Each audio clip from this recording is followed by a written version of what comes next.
Guys, तो आज की वीडियो में मैं आपको बताने वाली हूँ। हम आज का चैप्टर भी पढ़ेंगे, ट्रेसिंग चेंजेस थ्रू 1000 ईयर्स। ये मैं बता दूँ कि ये चैप्टर है क्लास 7 का, सीबीएसई बोर्ड और एनसीईआरटी बुक का।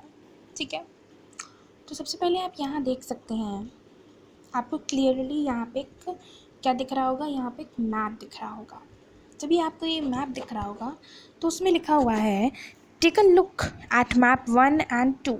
Map 1 was made in 1154 CE by Arab choreographer al Idrisi.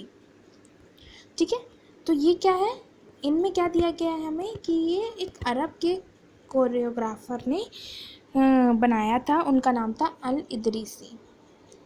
तो ये मैप आप देख सकते हैं कि ये आपको थोड़ा सा कैसा दिखेगा, मीन्स ये लैंग्वेज आपको दिखती होगी Urdu.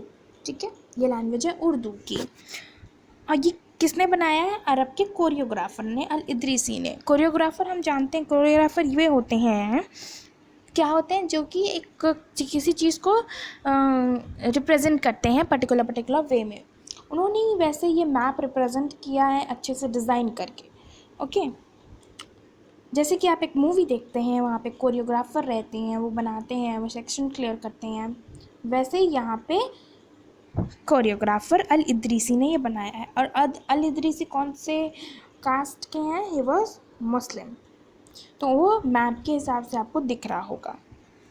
The section reproduced here is a detail of Indian subcontinent from his larger map of the world.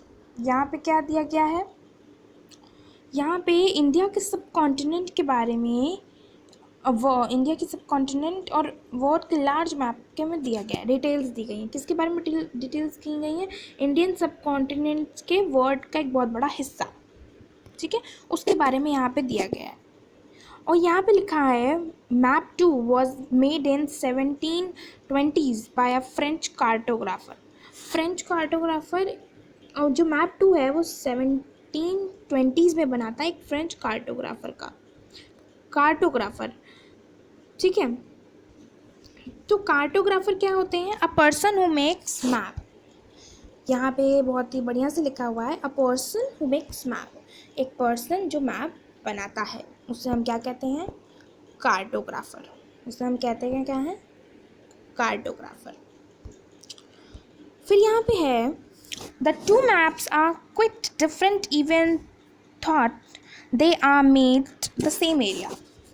दोनों मैप एक दूसरे से बहुत अलग है, मगर दोनों ही मैप एक ही एरिया के हैं और वो बहुत ही अलग हैं। Y? In Al Idrisi's map, South India is where we would expect to find North India, and Sri Lanka is the Iceland at the top. Place names are marked in Arabic. तो इनमें क्या दिया गया है, अल इदरीसी के map पे जहाँ पे हम साउथ ढूंढ रहे हैं वहाँ हमें नॉर्थ चाहिए, जहाँ पे हमें नॉर्थ चाहिए वहाँ हमें साउथ मिल रहा है। प्लस ये भी कह रहे हैं श्रीलंका आइसलैंड के टॉप्स में है, जो कि श्रीलंका यहाँ एकदम नीचे होता है, वो आइसलैंड के यहाँ टॉप्स में है। ठीक है, और ये सारी प्लेसेस जो किस में मार्क की गई हैं, अरबिक में। अरबिक लैंग्वेज होती है अरबी, उन्हें हम कहते हैं अरबिक। ठीक है, आप जो फ्रेंच कार्टोग्राफर ने बनाया था, उनका नाम, जो फ्रेंच कार्टोग्राफर ने बनाया था, अब हम वो वाला मैप देखने जा रहे हैं। तो ये देखिए, ये मैप है फ्रेंच कार्टोग्राफर वाला बनाया हुआ। ठीक है, तो ये मैप आप देख सकते हैं, मैं इसको थोड़ा डिटेल्स में आपको समझाऊंगी। तो इस मैप में आप देख सकते हैं कि इसमें ये सब लिखा हुआ है, बल्कि अल इदरीसी के मैप में बहुत ही डिफरेंट था, उनके मैप में ये था। दोनों ही मैप एक ही जगह के हैं, बट दोनों में कितना डिफरेंस है, यह आप देख सकते हैं। यहाँ पे क्या लिखा है, and there are some well known names like Kannauj in Uttar Pradesh. ठीक है, कन्नौज भी यहाँ पे दिए गए, उत्तर प्रदेश के, spelled in the map as Kannauj. Kannauj यहाँ पे, कन्नौज को हम के से लिखते हैं, मगर मैप में किस तरह से लिखे हैं, क्यों से लिखा हुआ है। Map 2 was made nearly 600 years after map 1। Map, ये जो मैप 2 है, ये मैप 1 जब बना था उसके 600 साल बाद बना है। ठीक है। during which time informations about the subcontinent had changed this considerably। तो यहाँ पे क्या दिया गया है कि ये इतना डिफरेंट उस मैप से, अलिदृसी के मैप से क्यों था, क्योंकि यहाँ पे क्या बताया गया है हमें कि इंफॉर्मेशन बहुत ही कंसिडरेबली चेंज होती गई है हमारे सब कॉन्टिनेंट के बारे में। आप देख सकते हैं दोनों पार्ट एक ही जैसे हैं, मगर दोनों की इंफॉर्मेशन, दोनों की डिटेल्स सब अलग हो गए हैं, दोनों के नेम्स अलग हो गए, क्योंकि हमें वो चीज़ें अलग अलग होती गई। ठीक है। This map seems more familiar to us. In the coastal areas in particular are surprisingly detailed. This map was used by European soldiers and merchants on their voyages। ठीक है। यहाँ पे हमें बताया गया है कि ये जो वाला मैप है ये हमें और बेटर अंडरस्टैंड कर रहा है। क्यों? क्योंकि यहाँ पे coastal areas in a particular, एक कोस्टल एरिया अपने अपने जगह पे हैं, तो हमें थोड़ा सा पढ़ने में आसानी होगी, because it is written in English familiar language. ठीक है, ये बताया गया है। यहाँ पे बताया गया है the subcontinent from the early 18th century अल्तस एवेन्यू वॉज गैमनी अल्दीसी। ठीक है, तो हमने 2 पेज कंप्लीट कर लिए हैं, अब हम 3rd पेज पे चलेंगे। Equally important is a fact that the science of the cartography different in 2 periods। ठीक है, यहाँ पे क्या दिया गया, दोनों कार्टोग्राफर कोरियोग्राफर ने बनाया, मगर दोनों ही मैप्स में सब अलग अलग है। क्यों?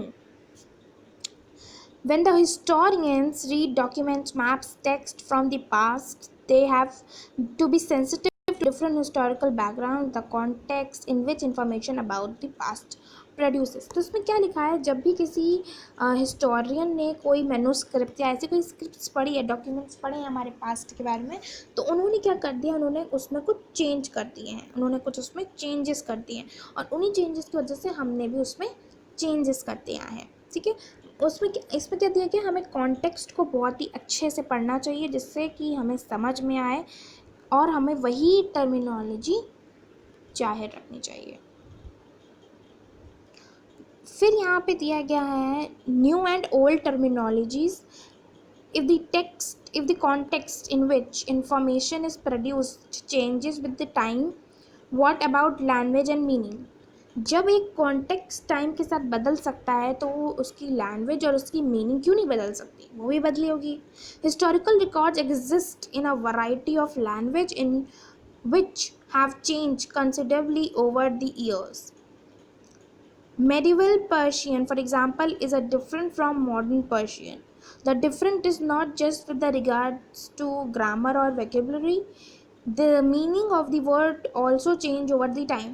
इसमें क्या दिया गया है, एक जब यहाँ पे हिस्टोरिकल रिकॉर्ड जो हैं बहुत ही अलग अलग वैरायटी के एग्जिस्ट करते हैं, तो इसमें क्या दिया गया है यहाँ पे, मेडिवल पर्शियन ये मॉडर्न पर्शियन लैंग्वेज से अलग है। क्यों?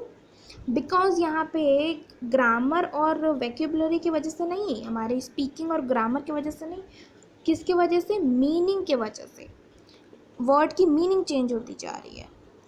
ठीक है, the term Hindustan for example, today we understand it's India, the modern nation state. ठीक है, when the term is used in the 13th century by Minhaj-e-Siraj, a chronicler who wrote in Persian, he meant the area of Punjab, Haryana, and the land between the Ganga and Yamuna. He used the term in a political sense for lands that were part of a domes of Delhi Sultans. The area included in the term shifted with the extent of Sultanate, but the term never includes South India। तो ये क्या दिया गया है यहाँ पे, जो हिंदुस्तान का टर्म है, अभी हम क्या समझते हैं, वो हमारे लिए क्या है, इंडिया है अभी, बट वो मॉडर्न स्टेट में है। हम लोग किस स्टेट्स में है, मॉडर्न स्टेट्स में, और मॉडर्न स्टेट्स में हम इसको क्या समझते हैं, इंडिया। किसको समझते हैं, हिंदुस्तान को। तो बट 13th सेंचुरी में मिनहाज-ई-सिराज ने क्या किया था, उन्होंने जो पर्शियन में वो लिखते हैं, मिनहाज-ई-सिराज, क्रोनिकल माने क्या होता है, जो पर्शियन में लिखता है उन्हें हम क्रोनिकल बोलते हैं। He meant the area of Punjab, उन्होंने क्या लिखा, हिंदुस्तान का मतलब area of Punjab Haryana and the land between Ganga Yamuna. और उन्होंने ये टर्म एक और चीज़ के लिए भी यूज़ किया, he used the term in a political sense of lands where the part of India domains, ठीक है, ऑफ दिल्ली सुल्तान। यहाँ पे भी उन्होंने वो वर्ड यूज़ किया हिंदुस्तान का। The area include this term shifted with the extent of sultanate, वो सुल्तानेट जब आए तब उनके में वो हो चुका था, बट उन्होंने कभी भी साउथ इंडिया का पोर्शन हिंदुस्तान के लिए यूज़ ही नहीं किया। By contrast, in early 16th century, Babur used Hindustan to describe a choreography or the fauna and the culture of the inhabitants of the continent. तो जब बाबर आए तो उन्होंने क्या किया, हिंदुस्तान का term describe the choreography of flora and fauna culture के लिए उन्होंने यूज़ किया है, इनहैबिटेट्स ऑफ सब कॉन्टिनेंट्स के लिए यूज़ किया है। As we see later in the chapter, हम आगे चैप्टर में जब पढ़ेंगे तो हमें पता चलेगा, this was somewhat similar way to the 14th century poet Amir Khusrau use the word Hind. तो यहाँ पे 14th century में चल के दिया गया है कि अमीर खुसरो ने हिंद यूज़ किया था, ठीक है। While the idea of a choreographical and cultural entity India like India didn't exist, तो यहाँ पे क्या दिया गया है, कोरियोग्राफिकल कल्चर एंट्री में like India didn't exist, choreographer में और कल्चरल एंटिटी में इंडिया एग्जिस्ट नहीं करता था। The term Hindustan did not carry a political और national meaning which is associated with today, यहाँ पे कभी भी पॉलिटिकल और नेशनल मीनिंग के लिए इंडिया नहीं यूज़ किया जाता था पहले के ज़माने में, जैसे अब होता है। Historians today have to be very careful about the term they use. Historians हैं वो, उनको बहुत ही ज़्यादा क्या करना चाहिए, उन्हें बहुत ही ज़्यादा केयरफुल रहना चाहिए।